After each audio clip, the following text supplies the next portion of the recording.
तो आदाब, नमस्कार, गुड इवनिंग, सत श्री अकाल। एक बार फिर आप तमाम लोगों का स्वागत है क्राइम तक की कहानी के इस एपिसोड में। और अब तक आप कहानी सुनते रहे, कहानी और किस्सा गोई, अगर ये दोनों एक साथ हो तो थोड़ा सा मुझे लगता है बहुत डिफरेंट और अजीब होगा।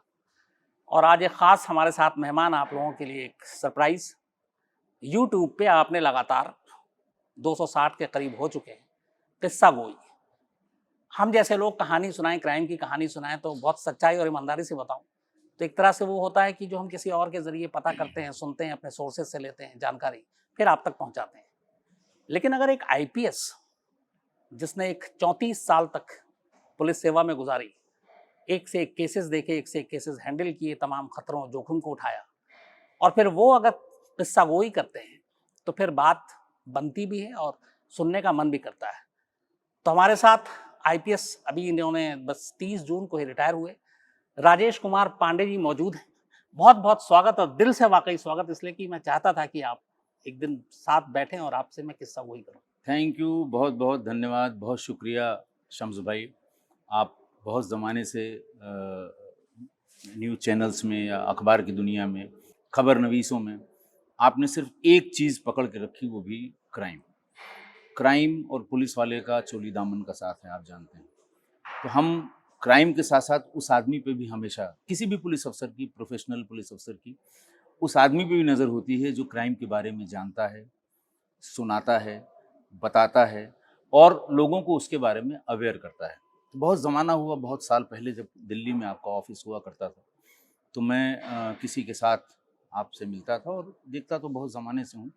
बहुत से लोग आपके आवाज़ के दीवाने हैं, बहुत से लोग आपकी इस काबिलियत के कि आप किसी क्राइम को, बेशक आपने सुना या पढ़ा या देखा, तो उसको सिलसिलेवार तरीके से और अपने कंक्लूज़न के साथ आप दिखाते हैं। मुझे भी बड़ी खुशी हुई कि आपने कहा, और फ़क्र की बात है, आपका बड़ा बैनर है, ये बड़ा हमारे लिए चैनल इज्जत है। की बात है कि आप आए जी। राजेश साहब। मैं आप लोगों को बताऊं, किसी भी पुलिस अफसर के लिए बहुत सारी चीज़ें होती हैं जो बहुत मायने रखती हैं। यूपी में 2 ऐसे पुलिस के अंदर ही विंग बने जिसके फाउंडर मेंबर्स या संस्थापक सदस्य रहे राजेश पांडे जी। एक एसटीएफ, जो स्पेशल टास्क फोर्स पहली बार हार्डकोर क्रिमिनल के लिए बना 98 में, उसमें ये शुरुआत से जुड़े रहे। और दूसरा एटीएस, एंटी टेररिस्ट स्क्वाड, जब टेररिज्म बढ़ा 2009 में। तो ये अपने आप में एक बड़ी बात है और मैं आज कोशिश करूंगा कि एक पुलिस अफसर के जरिए ये सारी चीजें आप तक पहुंचाएं। राजेश साहब, जब आपकी पहली बार आप आईपीएस बने और आपकी पोस्टिंग हुई, आपने पहली ही पोस्टिंग में एनकाउंटर कर दिया सीधे, तो आपको कुछ लगा नहीं कि देखिए, वो ऐसी परिस्थिति थी। हम्म, एक तो मैं बता दूं कि मेरे बैकग्राउंड में, मेरे दूर-दूर तक रिश्ते में, ख़ानदान में कोई कभी पुलिस में नहीं रहा था। मैं रिसर्च स्कॉलर था, जिस समय मेरे भी दिमाग में आया कि मुझे भी सर्विसेज में जाना चाहिए। पीपीएस 86 बैच में मैंने क्वालिफाई किया, और जब सेलेक्ट हो गया उसके बाद और पोस्टिंग के पहले, इस बीच में मेरी शादी भी हो गई। हम जो सबसे रिमोट ज़िला है यूपी का, सोनभद्र, वहाँ का भी सबसे रिमोट सर्किल है दुद्धी सर्किल में हम पोस्ट हुए। मेरी पत्नी, मेरे माताजी पिताजी सब लोग गए। बड़ा पुराना सा वहाँ टाइप 4 का सरकारी मकान, जिसमें उसके पहले कभी कोई सर्किल अफसर, कभी कोई डिप्टी एसपी नहीं रहा था। हमारे जो पहले एसपी थे के.एन.डी. द्विवेदी साहब, उन्होंने इंसिस्ट किया कि नहीं, आप सर्किल हेडक्वार्टर पे ही रहेंगे। अच्छा था, डिस्ट्रिक्ट हेडक्वार्टर से करीब 70-75 किलोमीटर दूर था। हम लोग वहाँ पहुँचे, साफ़ सफाई की, रहना शुरू किया। छोटा सा कस्बा है लेकिन बहुत बढ़िया कस्बा है। कन्हर नदी के किनारे बसा हुआ है। कन्हर नदी शैलो रिवर है, बरसात में दिक्कत होती है, अदरवाइज उसी में से हम लोग गाड़ियाँ भी क्रॉस करते थे। अब तो कन्हर पे पुल भी बन गया है। एक दिन की बात है, मैं पास में ऑफिस भी है, मेरे माता पिता चले गए किसी काम से इलाहाबाद घर। वाइफ मेरी घर में अकेली थी।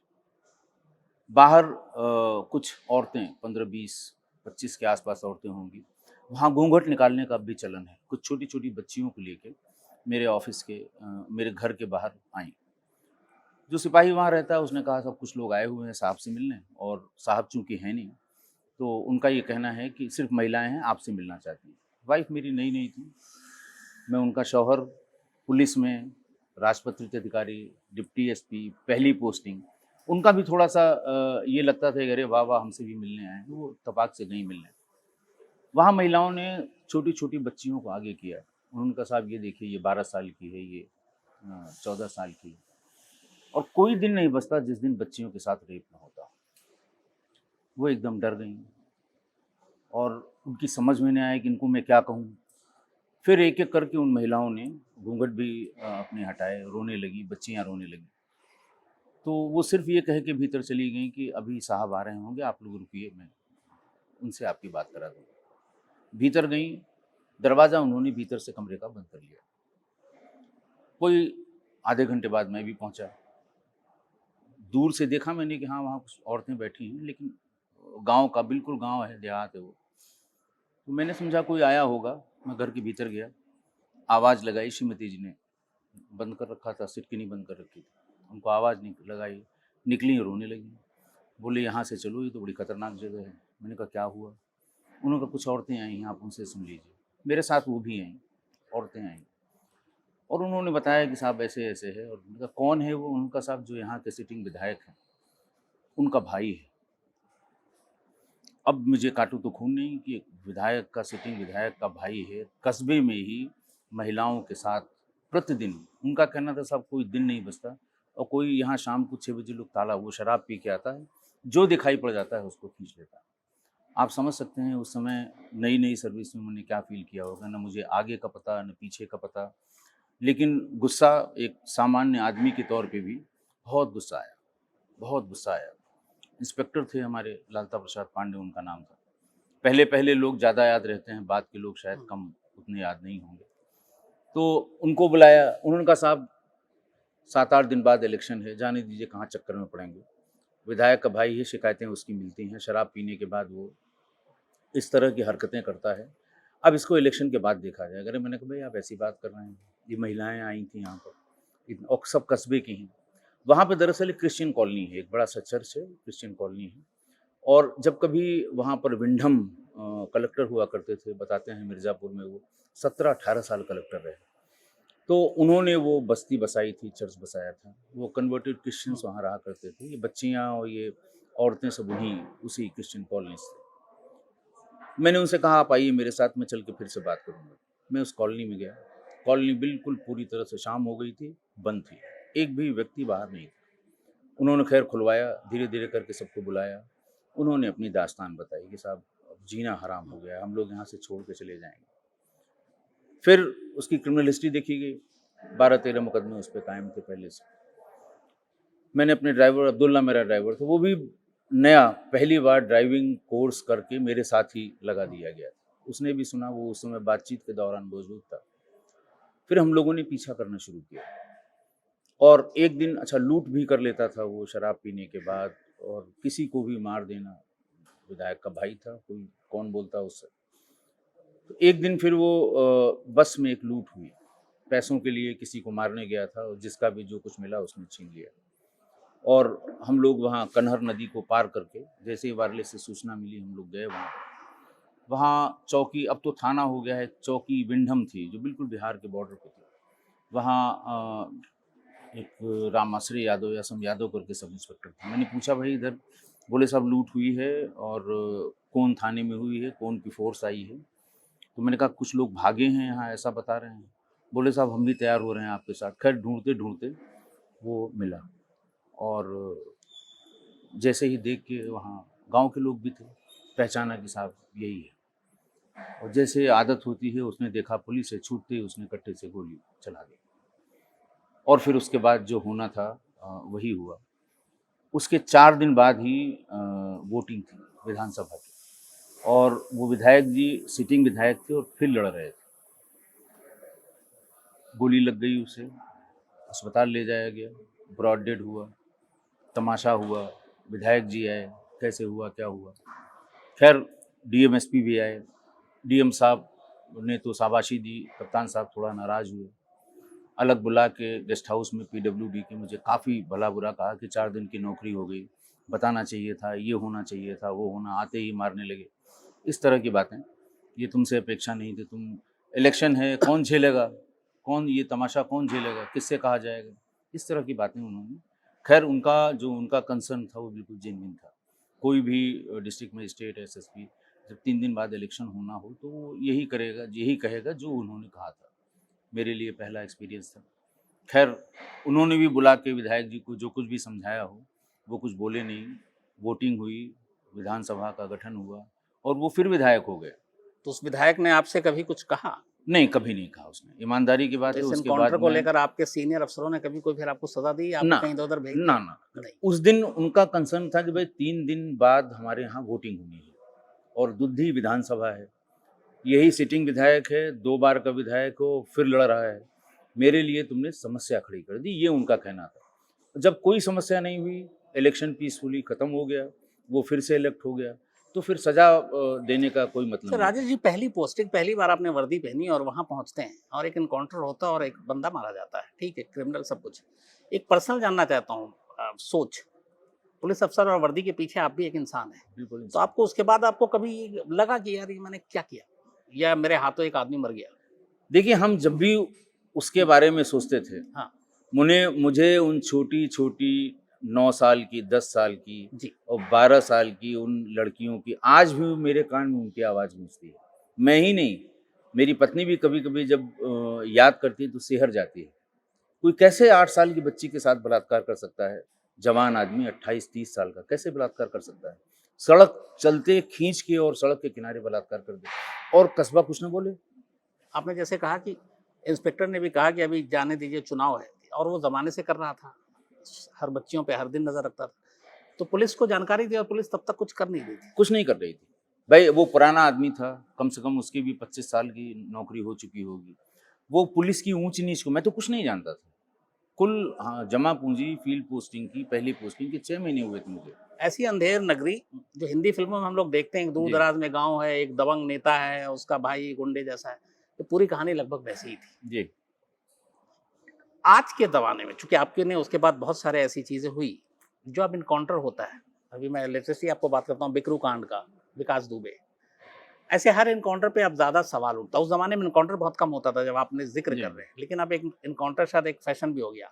साउथ में जो एक लड़की थी जिसका रेप हुआ, उसके बाद पाँचों मार दिए गए, पाँचों मार दिए गए। बिकरू कांड में ये एलानिया था, सबको पता था। सबको पता था। ये ठीक है?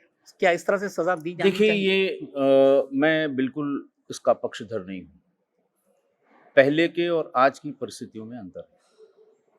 हम उस ज़माने की बात कर रहे हैं कि हमारे यहाँ कम्युनिकेशन का साधन सिर्फ़ और सिर्फ़ वायरलेस था। जी। वहाँ टेलीफ़ोन भी नहीं था। मोबाइल तो बहुत बाद में आया, लैंडलाइन भी नहीं था उस समय दुद्धी में। हमें लैंडलाइन से अपने परिवार को या अपने एसपी या डीएम से बात करने के लिए वहाँ से 17 किलोमीटर दूर हिंडाल्को का जो सेटअप है, हिंडाल्को की जो फैक्ट्री है पिपरी में, वहाँ जाना पड़ता था। उनके प्राइवेट एक्सचेंज से उसके थ्रू हम बात कर पाते थे। तो कम्युनिकेशन का कोई साधन नहीं था। दूरदर्शन के अलावा उस समय शायद 1 आध 2 चैनल चलते थे। 90 की बात है, 90 जी। 91 की। 2 से अधिक चैनल नहीं थे। अखबार मेन साधन था कम्युनिकेशन का। लोग अखबार के माध्यम से जानते थे और उसी के माध्यम से उनको पता लगता था कौन अच्छा है, कौन बुरा है, क्या होने वाला है, कब इलेक्शन है। वो उसी से इस बात को जानते थे। तो उस तरह का काम आज की तारीख में पॉसिबल नहीं है, नंबर 1। आज अभी यहाँ बाहर कोई घटना हो जाए, पुलिस को बाद में पता लगेगा, जी। व्हाट्सएप पे तस्वीर पहले आ पहले। जाएगी और जब वो शेयर होगी कि जब तक पुलिस आती रहेगी, कम से कम 5,000 आदमियों को उस घटना के बारे में पता हो जाएगा और 5,000 को पता होगा और 100 लोग उसमें अपनी विवेचना भी कर देंगे। इतना अंतर है कि अगर आप जैसे अब हुए हैं एनकाउंटर, तो अब तो इतनी सावधानी रखनी पड़ती है कि आपने मध्य प्रदेश के एक एनकाउंटर के बारे में विजुअल्स देखे होंगे कि एनकाउंटर हो रहा था, सिपाही ही उसकी वीडियो बना रहे थे हाँ, और वो वायरल हुआ, वायरल हुआ। पूरे देश में हुआ कि साहब देखिए ये क्या तमाशा है। देखिए कोई अगर अपराधी मारा गया तो मारा जाना चाहिए, बिल्कुल। तरीका कुछ भी हो, या तो अदालतें उसको सजा दे दें। हुँ। इतनी लंबी प्रोसेस हो गई है, इतनी दिक्कत हो गई है कि अदालतों में परसू करना किसी साधारण आदमी के बस का नहीं रह गया। वकीलों की फौज होती है, वही डेट्स लगती हैं। एक अब आप निर्भया का देखिए कि घटना होने के कितने दिन बाद उनको जी। सजा मिली, जबकि पूरा मीडिया देश भर का उसके साथ खड़ा था, बड़े-बड़े वकील उसके साथ खड़े थे। 8 साल लगे। 8 साल लग गए उसको सजा दिलाने में। आप इसी से अंदाज लगा लीजिए। तो जी। ये बात बिल्कुल सही है कि इस तरह से पुलिस जो भी करती है, जो चीज़ें हैं वो लिखा पढ़ी में देखी जाती हैं, और जब भी पुलिस एनकाउंटर इस तरह का करती है तो आत्मरक्षा में करती है, ये बिल्कुल सही है। अब उसको आप जैसे चाहें प्रोजेक्ट करें, उसके परिजन जैसे चाहें प्रोजेक्ट करें, लेकिन केस तो हम अदालत में लड़ते हैं ना। जी। हमारे जो कागज़ पत्तर बने हैं, जो केस डायरी है, जो नक्शा नज़री है, जो विवेचना के फ़ोटोग्राफ हैं, जो लोगों के बयानात हैं। बट बहुत सारे ऐसे ही पुलिस वाले हैं राजेश जी, जो अलग-अलग राज्यों में जिनको अदालत ने एनकाउंटर के लिए सज़ा सुनाई, बिल्कुल जेल भी सुनाइए, गए बिल्कुल सुनाइए, और बहुत से बाकायदा जेल में 302 हैं। लगाया। हाँ, 302 लगाया। बाकायदा कुछ लोग अभी भी जेल में हैं, जी। आपकी बात बिल्कुल सही है। हुँ, अब वही है कि आपकी प्रोसीड्यूरल मिस्टेक्स जी। जहाँ-जहाँ हुई होंगी, जहाँ आपकी गलती पकड़ी गई होगी, वहाँ ज़रूर ये हुआ होगा। पहली पोस्टिंग में आपने पहला एनकाउंटर किया, उसके बाद हम आते हैं, उसके करीब 7-8 साल बीत जाता है, 1999। अब तक के यूपी में ये था कि अलग-अलग डिस्ट्रिक्ट में गैंग वॉर और ये सारी चीज़ें थी छोटी-मोटी। एक क्रिमिनल ऐसा हुआ जिसने एक ऐसी दहशत बनाई कि उसके लिए बाकायदा ये कहते हैं, आज आपसे सच जानना चाहता हूँ, कि उसके लिए एक अलग से फ़ोर्स बनाना पड़ा, स्पेशल टास्क फ़ोर्स। और कहते हैं कि शायद ये देश में पहला ऐसा मामला एग्ज़ाम्पल है जिसमें किसी एक क्रिमिनल के लिए एक टास्क फ़ोर्स बनानी पड़ी और वो था श्री प्रकाश शुक्ला, जी, यूपी का। क्या ये सच है कि श्री प्रकाश शुक्ला के लिए ही एसटीएफ का जन्म हुआ था? बिल्कुल सही है। उस समय जिस तरह की वारदातें उसने की, देखिए किसी भी व्यक्ति को मारने के लिए, सपोज़ करिए वो गैंगस्टर है, माफिया है या बड़ा क्रिमिनल है, तो किसी एक व्यक्ति को मारने के लिए एक ही गोली अगर सही जगह पड़ रही है तो पर्याप्त है। लेकिन उसने कोई भी मर्डर ऐसा नहीं किया जिसमें 50 से कम गोलियां इस्तेमाल की। ऐसा क्यों? अब उसकी फिलॉसफी थी अलग। देखिए क्राइम तो आदिकाल से होता हुँ, रहा है, हुँ, हो रहा है और अनंत काल तक होता होगा। रहेगा। और आपके कोई भी, आप महाभारत देख लें, रामायण देख लें, कुरान शरीफ देख लें, बाइबल देख लें, कोई ऐसा धर्म ग्रंथ भी नहीं है जिसमें क्राइम का जिक्र ना हुआ हो। किसी को मारना, किसी को हुँ, काटना, किसी को बचाना, ये सब चीज़ें हैं, सब तो आदिकाल से हुआ है, अनंत काल तक होगा। लेकिन जो समय के साथ, जैसे उस समय उसने अपने आप को इस्टेब्लिश करने के लिए ये तरीका निकाला कि इतनी दहशत फैला दो, जैसे उसने शाही जी को मारा, हुँ, करीब-करीब 100 गोलियाँ मारी। कृष्ण शाही। हाँ, हुँ, 100 गोलियाँ मारी। हरिशंकर तिवारी और शाही जी की, वीरेंद्र शाही नाम था उनका। वीरेंद्र शाही। इन्हीं दोनों के लिए गुंडा एक्ट बनाया गया, उत्तर प्रदेश का गुंडा एक्ट सिर्फ इन्हीं के लिए। वीर बहादुर सिंह साहब उस समय चीफ मिनिस्टर थे। हुँ, उन्होंने इनके झगड़े में, इनके माफिया की लड़ाई में ये एक्ट बनाया। तो उनको जब मारा उसने, तो उसमें पोस्टमार्टम में एंट्री और एग्जिट गिनने में घंटों लगे डॉक्टर्स को। बड़े आदमी थे, बहुत बार के विधायक थे और राइवलरी थी इसकी। 100 गोलियों से कम नहीं है, अलग-अलग AK-47 से भी मारा, 9mm की पिस्टल से मारा, .45 की पिस्टल से मारा। और उस समय स्प्रिंगडेल स्कूल था, उसका उस दिन रिजल्ट डे था, करीब 250 बच्चे होंगे, 300-400 पेरेंट्स होंगे, सबके सामने मारा। तो उस क्राइम की ऐसी दहशत हो गई कि 150-150 गोलियां मारा। ऐसे ही अमीनाबाद में लाटूश रोड पे हुँ, एक लॉटरी का जो सबसे बड़ा व्यवसायी था, विवेक श्रीवास्तव, उसको भी 50 से कम गोलियां नहीं मारी।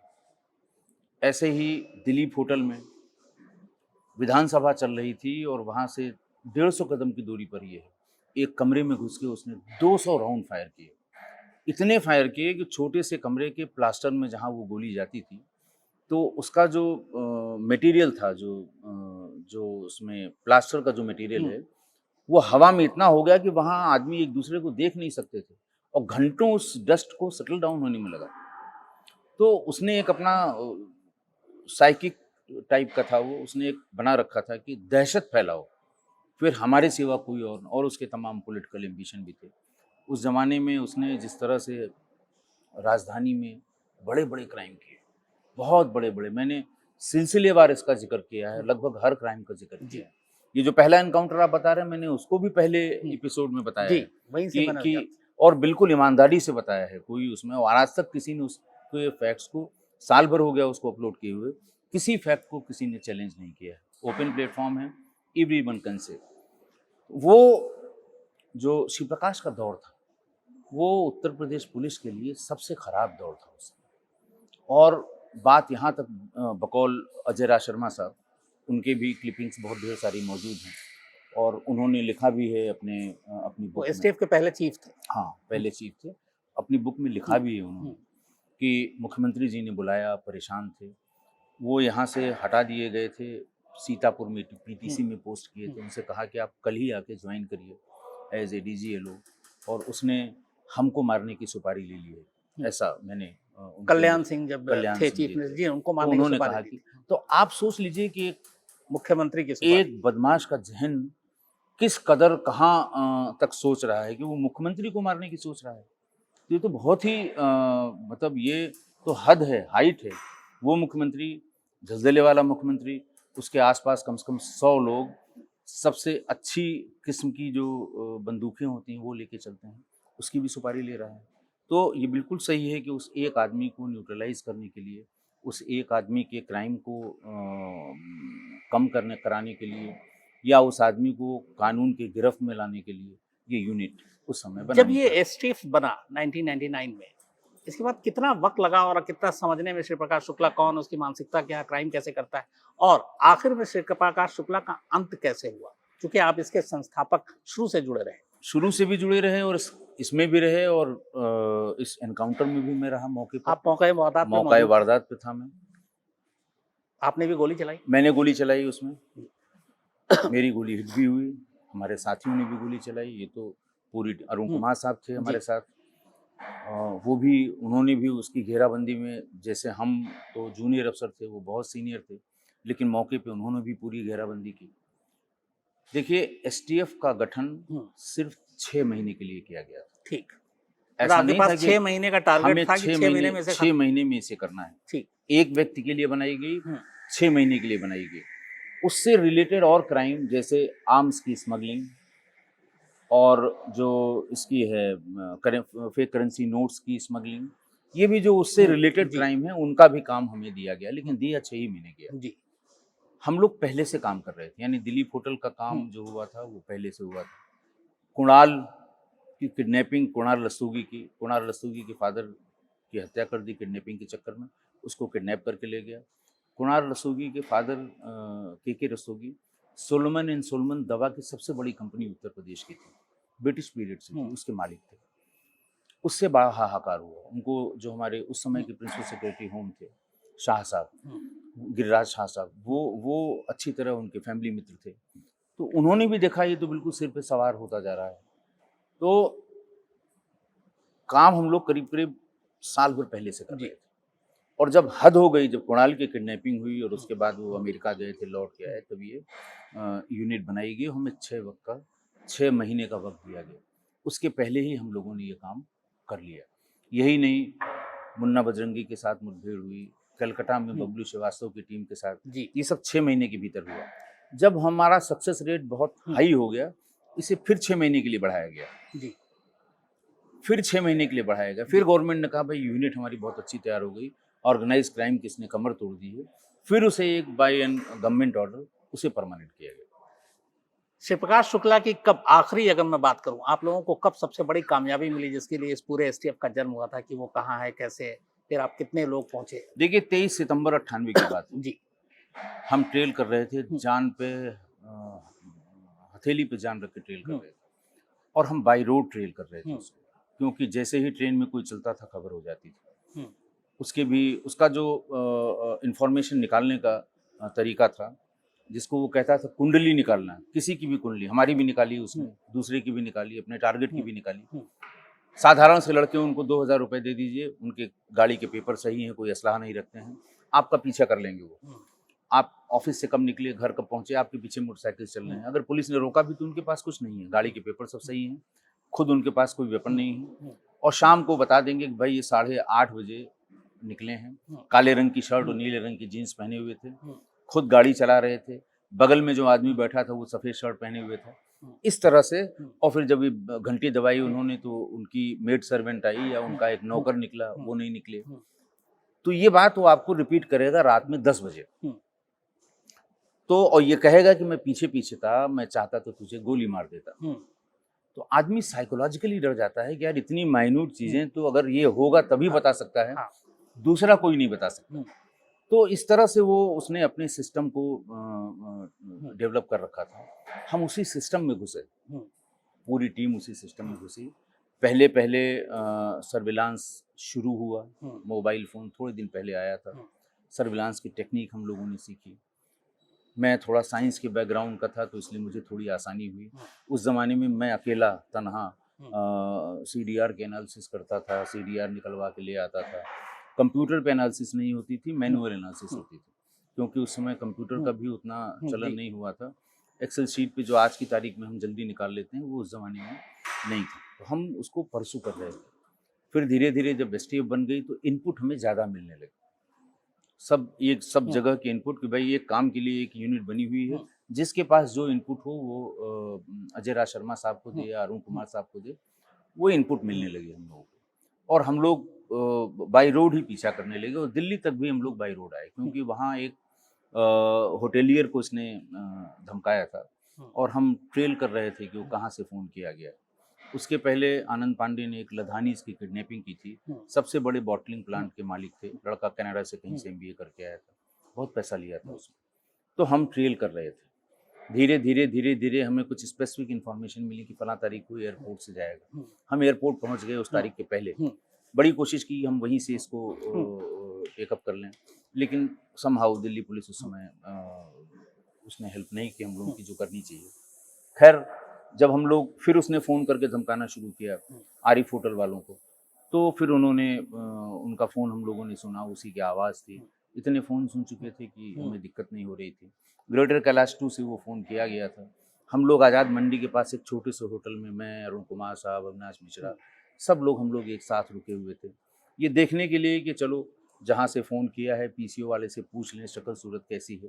तमाम उसके बारे में हवा भी उड़ती रहती थी कि साहब प्लास्टिक सर्जरी करा लिया, दाढ़ी रख लिया, विग लगा लेता है।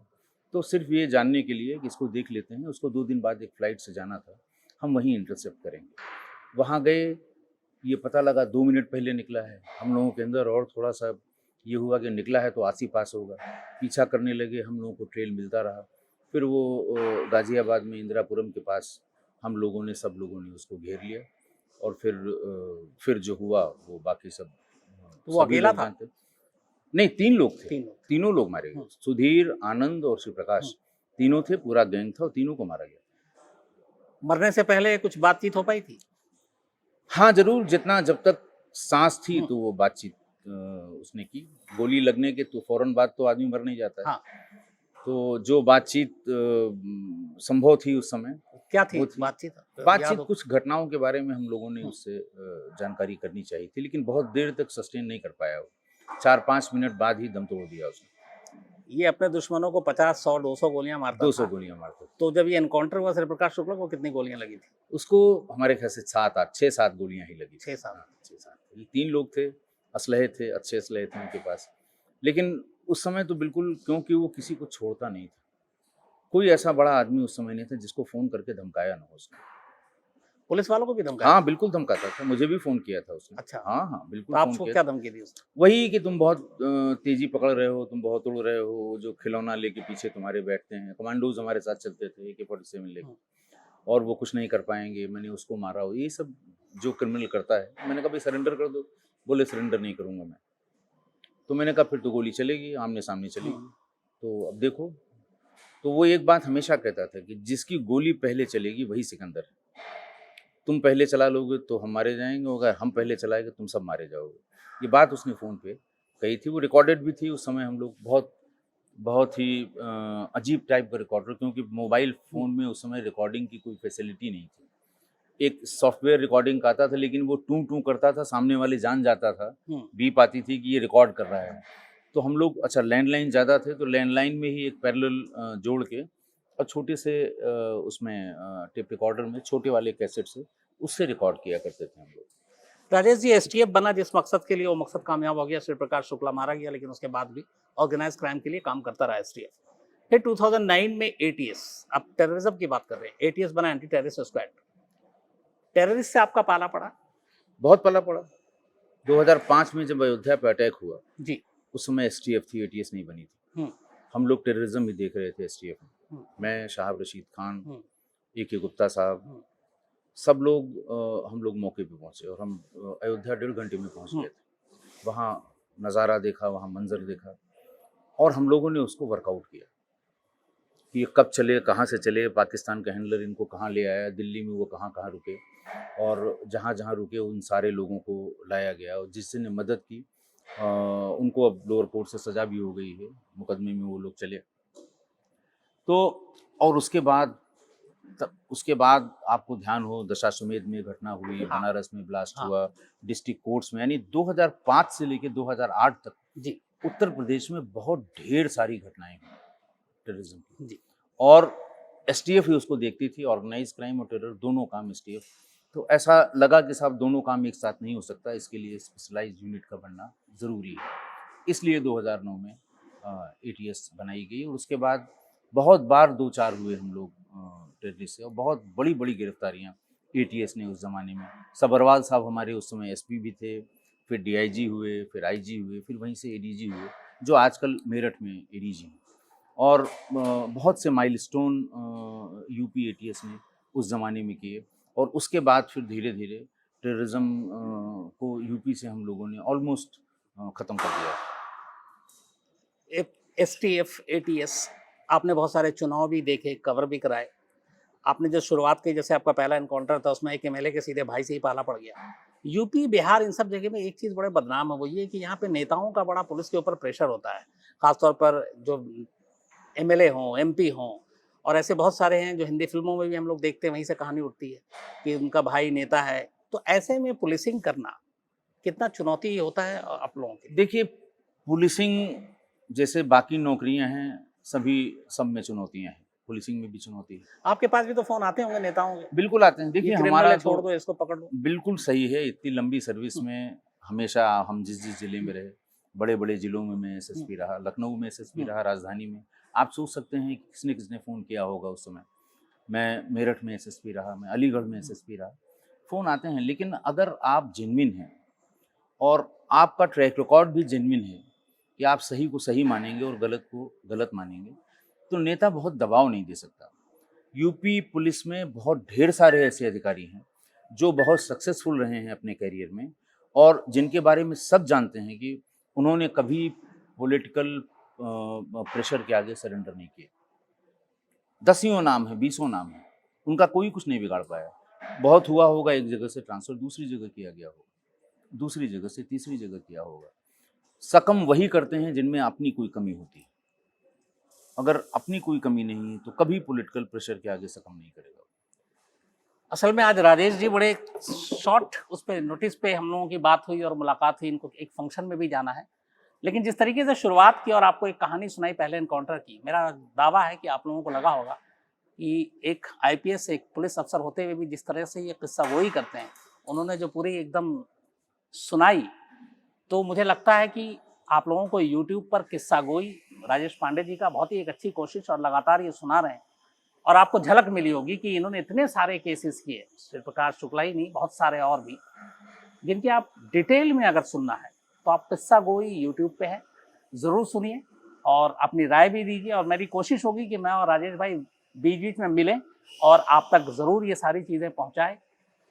बहुत बहुत शुक्रिया। और आप किस्सा गोई के बारे में बिल्कुल आप टाइम तक फैमिली से बोल सकते हैं। मैं शम्स भाई का पहले तो शुक्रगुजार हूँ, शम्स भाई का धन्यवाद करता हूँ, बहुत ढेर सारा थैंक्स उनको कि पहले भी इन्होंने बात की थी, पहले भी कहा था और हमारे तमाम जो किस्सा गोई के जो हमारे फॉलोअर्स हैं जो उसको फॉलो करते हैं, कमेंट बहुत बड़ी संख्या में करते हैं, वो भी सब शम्स भाई सुनते हैं।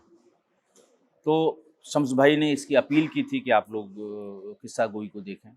तो अगर आपको वास्तव में क्राइम के बारे में जानकारी रखनी है, करनी है, क्राइम किस तरह होते हैं, पुलिस कैसे ट्रेल करती है, पुलिस कैसे वर्कआउट करती है, पुलिस विवेचना में क्या क्या पेच हैं, कौन सी चीज़ें कोर्ट में जाके फंस जाती हैं, कौन सी चीज़ें कोर्ट में नहीं फंसती हैं, अगर ये सब डिटेल आपको जानना हो तो मैं ईमानदारी से जो चीज़ सही है उसको सही, और पुलिस की जहाँ गलती है वहाँ उस गलती का भी मैंने बहुत ही डिटेल में अपनी किस्सा गोई में जिक्र किया है।